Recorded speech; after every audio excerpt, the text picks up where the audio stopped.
Ngayon, pag-usapan natin ang isang kwentong tiyak na tatago sa puso mo. Ito ang kwento ni Hugo at kung paano niya nahanap ang lakas sa kanyang pagiging iba. Pero bago tayo magsimula, may tanong ako para sa'yo. Naranasan mo na ba yung pakiramdam na parang hindi ka kabilang? Yung feeling na kahit napapaligiran ka ng maraming tao, pakiramdam mo mag-isa ka kasi naiiba ka.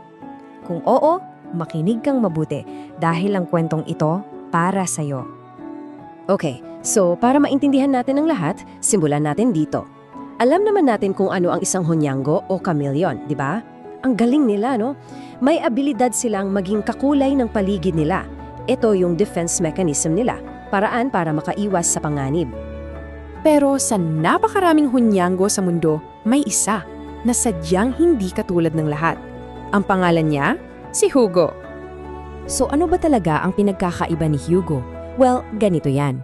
Yung mga normal na hunyago, pag dumapo sa isang bagay, nagiging kakulay sila nito. Pero si Hugo, baliktad.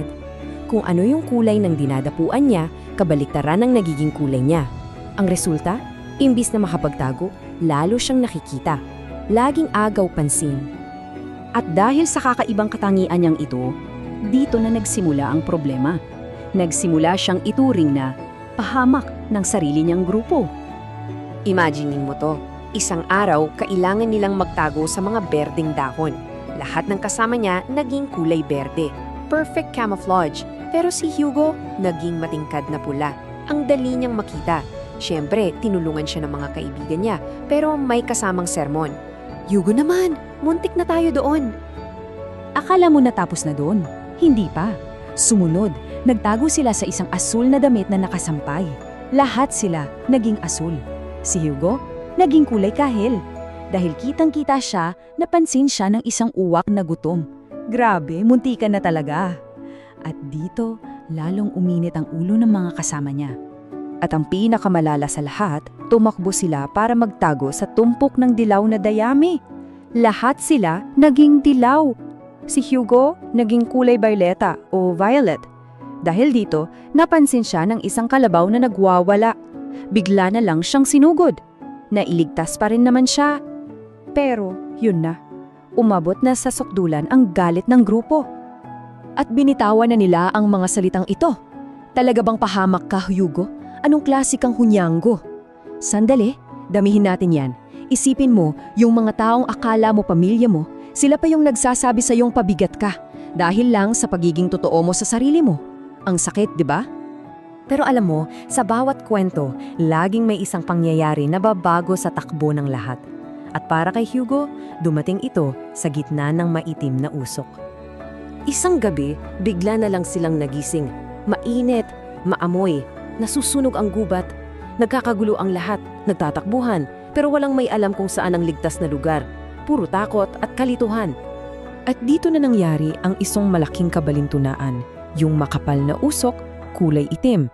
At lahat ng hunyago, gamit ang abilidad nila para mag-blend in, ay naging kulay itim din. At sa isang iglap, yung pinakamalaking kalakasan nila, yun pa ang naging dahilan para hindi na nila makita ang isa't isa. Nawala sila sa kadiliman. Pero si Hugo, dahil sa pagiging iba niya, habang ang paligid ay naging itim, siya naman ay naging puti. Sa gitna ng kadiliman at kaguluhan kung saan lahat ay nawawala, si Hugo ang naging kaisa-isang liwanag. At sa liwanag na yon, natagpuan nila hindi lang ang daan, kundi ang isang mahalagang katotohanan. Ito ang liwanag sa pagkakaiba. Lahat sila, yung mga dating galit sa kanya, ngayon, nakasunod sa maningning na puting kulay ni Hugo. Siya ang naging tanglaw nila, ang naging gabay palabas sa nasusunog na gubat. Na makarating sila sa ligtas na lugar, hiyang-hiya silang lumapit kay Hugo at sinabi nila, "Kung hindi naging puti ang kulay mo, baka napahamak ang buong grupo." Sa isang saglit, ang dating pahamak ay naging bayani. Ang ganda ng kwento, no? Pero higit pa sa kwento, ano ba talaga ang ibig sabihin nito? Para sa'yo, para sa akin, para sa ating lahat. Simple lang ang mga aral. Una, yung bagay na itinuturing mong kahinaan, yung quirk mo, yung pagiging iba mo, baka yan pala ang magiging pinakamalaki mong kalakasan sa tamang pagkakataon. Pangalawa, may tamang panahon at lugar para sa'yo. Baka hindi pa ngayon, pero darating din ang araw na yung pagiging ikaw ay eksakto sa kung anong kailangan ng mundo. At higit sa lahat, tandaan mo to, ang pagiging iba ay hindi kailanman mali. Wag na wag mong ikakahiyayan. Kaya, bago tayo magtapos, iiwan ko sa iyo ang tanong na ito. Ano ang iyong kabaliktarang kulay? Ano yung parte ng pagkatao mo na sa tingin mo'y naiiba na baka hanggang ngayon ay tinatago mo pa? Baka panahon na para ipakita yan. Dahil baka yan na pala ang liwanag na matagal nang hinihintay ng mundo.